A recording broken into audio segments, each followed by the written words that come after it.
I'd like to have you, Bruce, introduce yourself. Just name and the number of, what date it is. I am Bruce Aune, A-U-N-E. People need to get that spelling in there with the pronunciation, but it is today, February 17th, 2020. Just a few days away from your official retirement. Right. It'll be 3 weeks from this Friday. I will be retiring March 6th, 2020. For how many years, Bruce? I will have put in 34 years here at KCRG and 53 years altogether in broadcasting now. So. And much of that in Iowa. Yes, yes. About 5 years in Mason City and 34 years here, so 39 of it here in Iowa. Did it begin out of state, though? It began in my hometown in Brainerd, Minnesota, back going into my senior year of high school is when I got into radio, and then worked a little in radio through college and wound up as a sports reporter for the American Forces Radio Network in Germany when I was in the Army, and then started graduate school at Mankato State, and that's where I got my first TV job, was in Mankato, Minnesota in 1974. What would you say started it? Was it AFN in Frankfurt, Germany? Was it your hometown employment? What got you started in broadcast news? AFN really ignited it, I would think. The hometown station was, I was a teenager in high school who was spinning some records and reading some news off the wire. And I read some big stories. I mean, I read the story when Martin Luther King was assassinated and the death of Bobby Kennedy and things like that. But it was rip and read, pulling it off the wire. But AFN is where I really started getting out and reporting and putting stories together and really having a good time with it. It was fun. So I'd say that ignited it. You use the term rip and read. What does that mean? The old teletype machines were spitting out news, I should say, like crazy. And so you would go in and there would be a newscast already prepared and you ripped it off the machine and took it into the studio and read the newscast. And we called it rip and read. But I understand that you have gotten away from that in your newscasts, that you are not a rip and reader, no. and I can understand that. But you don't even read what other people have written within your own news staff. Right. One of our reporters years ago said his goal every day was to write a story that Bruce did not rewrite. But part of it is, I do a lot of fact checking during the course of the day, but it's also rewriting to get it kind of into my style, I would say. And the other thing is that's about rewriting is it familiarizes me with the story. And we've had times where a prompter has gone down or I don't have the copy in front of me and I am able to somewhat ad lib what that story is. I wouldn't be able to do that if it were just a case where I was reading it cold. Would you be fearful going on the air with something, an entire newscast, maybe not a story, but a newscast that you were not familiar with?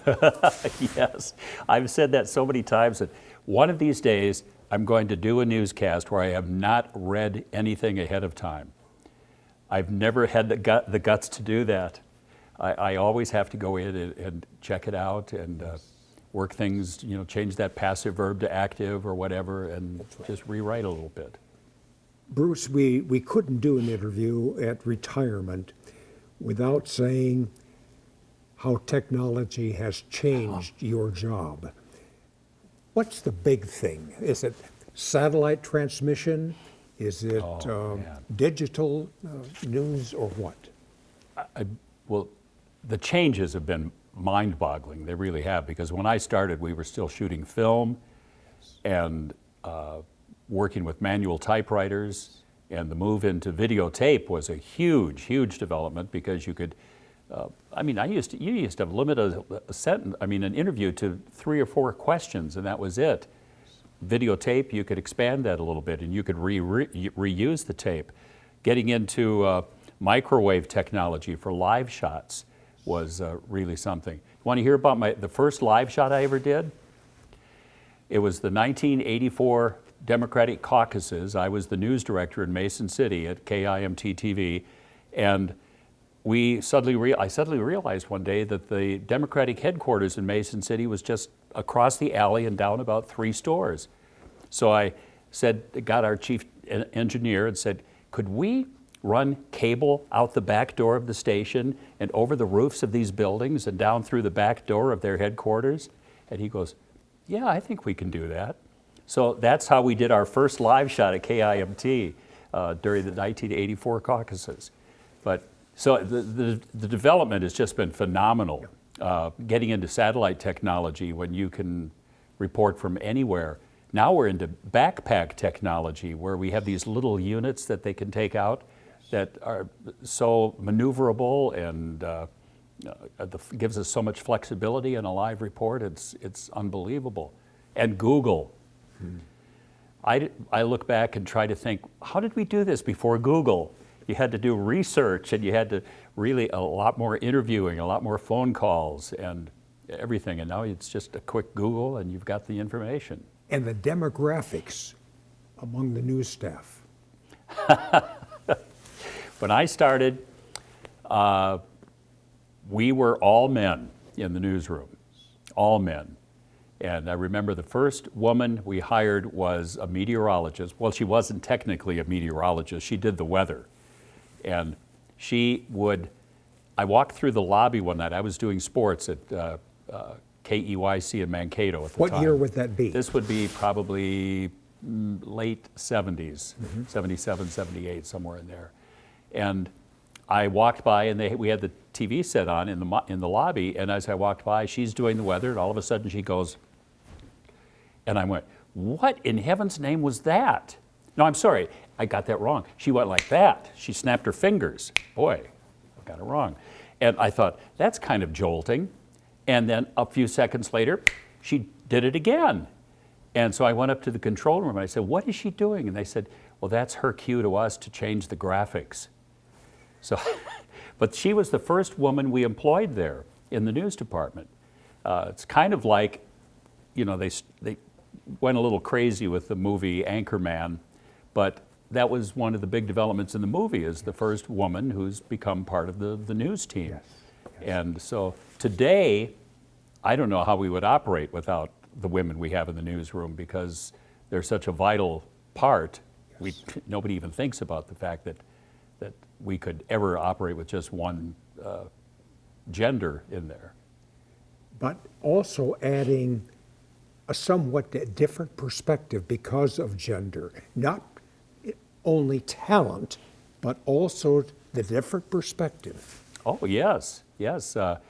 News used to be, one of my big role models when I was growing up and starting out in the business was Dave Moore, who was the anchorman at WCCO in the Twin Cities.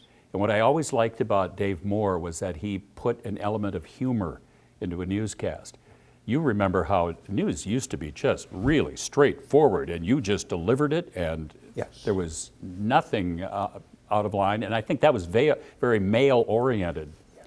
Getting a little more, softening it up just a little bit at times through a newscast and putting a little humor in and things. I think that really helps with the gender issue you're talking about and attracting women to a newscast. And I always appreciated his sense of humor, and he was probably the biggest influence on me as far as an anchor man by far. What were the stations at which you worked during your career? Did you name all of them earlier in our interview? I started in television at KEYC in Mankato, Minnesota. From there I went to KIMT in Mason City, Iowa. And what's interesting about that is I actually went there as a sales rep. I thought, those guys, they're driving the big cars, they're drinking coffee with, going to lunch with all the time and everything. Found out sales is not as easy as you think it is. And so I was given the opportunity to go back into the news part as an anchor / news director, which is quite a job. And so I ended my last 2.5 years or so at KIMT in that position.